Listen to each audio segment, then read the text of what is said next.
Bismillahirrahmanirrahim. Assalamualaikum warahmatullahi wabarakatuh. Sekarang kita melanjutkan kembali praktek mengurai kitab kuning, yaitu kitab matanya Fathul Mu'in, yaitu namanya kitab Qurratul Aini bi Muhimmatiddin.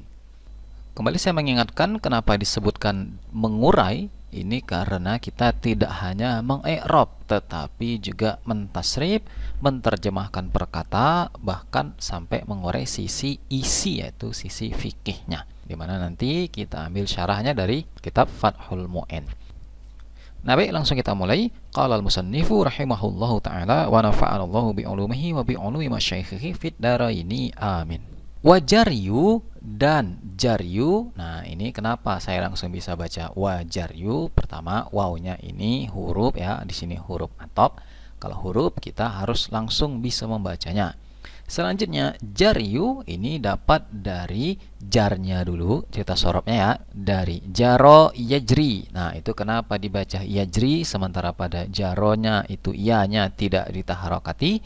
Nah, ini nanti ada lesnya yang sudah saya buka, yaitu les kitab Al-Amsilatu Tasrifiyah. Nanti ada penjelasan di situ. Kemudian adapun jaryu tadi itu masdar. Perhatikan, masdar dibaca dengan jarian. Kemudian huruf iya-nya kita baca dengan dhammah. Kenapa dhammah? Karena jaryu ini maktub kepada maun yang di atas. Jadi ini cerita tentang syarat wudhu. Nah, yang pertama maun mutlakun, yaitu maksudnya menggunakan air yang mutlak. Nah, ini yang kedua, makanya maktub ke situ sehingga dia dibaca rofa juga. Tanda rofanya sini dhammah karena isi mufrad. Kemudian terjemahannya mengaliri. Kemudian di depan ada ma'in. Apa ini ma'in? Pertama cerita ma-nya dulu. Ini berasal dari dia isim dzat atau isim jenis al-mahsus, maka bisa kita baca ma. Adapun hamzahnya itu harakat kasroh karena dia mudhafun ilaih.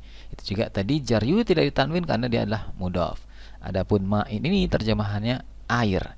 Kemudian mungkin muncul pertanyaan, nah kalau saya bilang mudhaf dan mudhafun ilaih, kenapa ma'in ini kok tidak pakai al?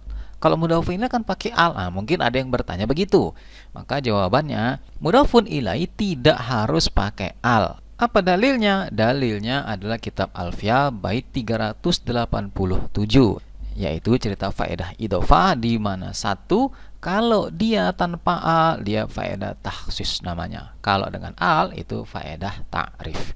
Nah, adapun les Alfiyah ini juga saya buka, di mana akan dikaji satu persatu baitnya. Baik, kita lanjut. Ala adalah huruf, karena dia huruf ini wajib hafal langsung ya, jadi tulis langsung ala, tidak usah berpikir lagi ini dari mana enggak begitu, karena dia huruf wajib dihafal. Jadi ala gitu terjemahannya atas. Udwin dapat dari mana? Ini dapat karena dia adalah isim dzat, yaitu isim jenis al-mahsus, dibaca ud. Adapun wawnya kita ketik kasroh karena dia dijarkan oleh ala, jadinya win. Jadi udwin gitu. Terjemahannya adalah anggota basuh. Maksudnya anggota wudhu itu kan ada yang diusap, ada yang dibasuh. Nah, yang mengaliri air ini adalah untuk anggota tubuh yang dibasuh. Selanjutnya waan la, wa ini huruf atop, ini juga namanya huruf, kita wajib hafal. Kemudian an juga ini huruf. Kalau huruf maka dia juga wajib dihafal. Terjemahannya bahwa la juga huruf, ini juga harus dihafal. Terjemahannya tidak. Yakuna, dari mana dapat yakuna? Kita harokati yakunya dulu. Nah, dari yakunya dulu. Dapat dari mana yaku? Ini dari kana yakunu. Kok yakunu? Asalnya adalah yakunu, ikut wazan yaf'ulu.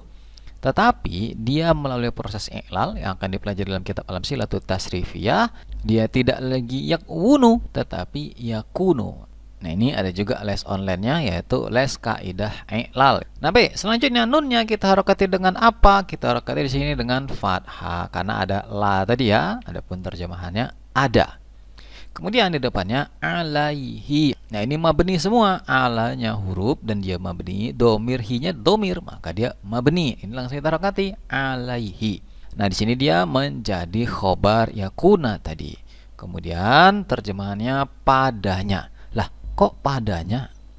Biasakan ala itu atasnya. Jawabannya karena ini adalah alanya ini ala dzarfiyah. Apa dalilnya? Dalilnya Alfiyah bait 375 yang mengatakan wa makna fi. Jadi ala itu bisa bermakna fi. Jadi ini seolah-olah la yakuna fihi, nah, tidak ada padanya gitu. Silakan dibuka kitab Alfiyahnya, atau mungkin bagi yang belum belajar silakan ikut les online Alfiyah saya. Nah, baik, lanjut. Mughayyirun. Nah, dapat dari mana saya harokati mughayyirun? Pertama kita cerita mughayyinya dulu, yaitu dia ini dari ghayyara yughayyiru, itu bacaan fa'ala yufa'ilu fahuwa mughayyirun. Nah, itu isim fa'il. Langsung kita harokati mughayyi. Adapun harokat ro-nya kita harokati dengan dhammatain. Kenapa? Karena ada isim yakuna. Terjemahannya sesuatu yang mengubah. Jadi tidak ada sesuatu yang mengubah padanya. Maksudnya pada anggota basuh itu tadi. Lil ma'i. Lilnya huruf jar. Ma'inya sama dengan yang tadi ya, yaitu isim dat atau isim jenis al-mahsus. Maka langsung dibaca ma. Adapun i-nya pada hamzahnya karena ada huruf jar. Jadi lil ma'i. Terjemahannya bagi air. Kemudian taghayyuron. Taghayyuron ini dari ghayyara yughayyiru, masdarnya taghayyuron, ikut wazan fa'ala yufa'ilu, masdarnya tafa'ulan. Langsung kita harokati taghayyu.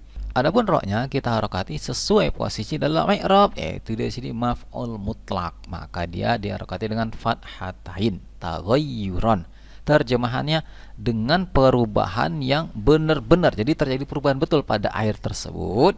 Doron. Sigo apa ini? Sehingga saya baca tadi. Doron. Jawabannya ini dari dorro yadurru fahuwa dorun. Berarti isim fa'il. Selanjutnya pun posisinya ini adalah naat. Maka dia dibaca fathatain. Jadilah doron. Terjemahannya yang merusak. Maksudnya, baik kita bicara fikihnya dulu di sini. Maksudnya pertama tadi kan mengaliri anggota basuh dengan air.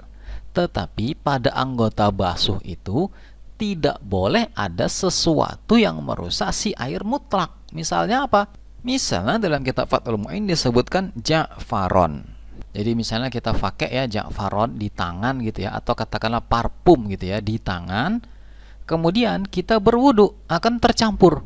Nah, jika terjadi perubahan yang benar-benar merusak si air dari air mutlak tadi jadi bersatu dengan benda suci, maka kan dia suci tapi tidak mensucikan. Ah, itu tidak boleh. Maka syaratnya tidak ada sesuatu yang mengubah bagi air. Nah, gitu. Baik, kita lanjutkan. Wahailun dan hailun. Dari mana dibaca hailun? Jawabannya hai-nya karena dia adalah isim fa'il dari hala yahulu fahuwa hailun. Adapun lamnya kita harokati dengan dhammah. Kenapa? Karena ini maktub kepada mughayyirun. Maka kita harokati dengan dhammah. Kalau maktub dengan mughayyirun, maka dia dapat juga wa'an la yakuna alaihi gitu. Jadi wa'an la yakuna alaihi hailun. Nah, gitu kira-kira terjemahannya ngikut. Dan tiada padanya penghalang, sama dengan di atas tadi. Tiada padanya sesuatu yang mengubah. Di sini tiada padanya penghalang. Penghalang apa? Ya sama dengan di atas, yaitu apa? Dari anggota basuh. Kanurotin, kapnya huruf jar, ini huruf ya, langsung kita harokati seperti nurotin. Apa ini? Nuro dulu, ini adalah isim dat atau isim jenis al-mahsus. Adapun tinnya karena huruf jar kap tadi, terjemahannya kapur. Jadi kalau satu benda, semisal kapur, menghalangi anggota basuh, itu juga bisa merusak syarat wudhu. Baik, itu 3. Kemudian yang keempat adalah waduhulu waktu dan duhulu. Apa ini duhulu? Duhulu ini dari dakhala yadkhulu, masdarnya duhulan. Jadi dia sigoh masdar. Langsung kita harokati duhu. Adapun lamnya itu sesuai posisi dalam i'rab. Ini waw atop. Duhulun maktub pada yang awal, yaitu ma'un pada pertemuan yang lalu ya. Maka karena maktub ke rofa, dia rofa juga. Jadi duhulu. Adapun terjemahannya masuk. Kemudian wakotin. Wakotin ini apa ini? Ini adalah dari wakota yaqitu, masdarnya wakotan.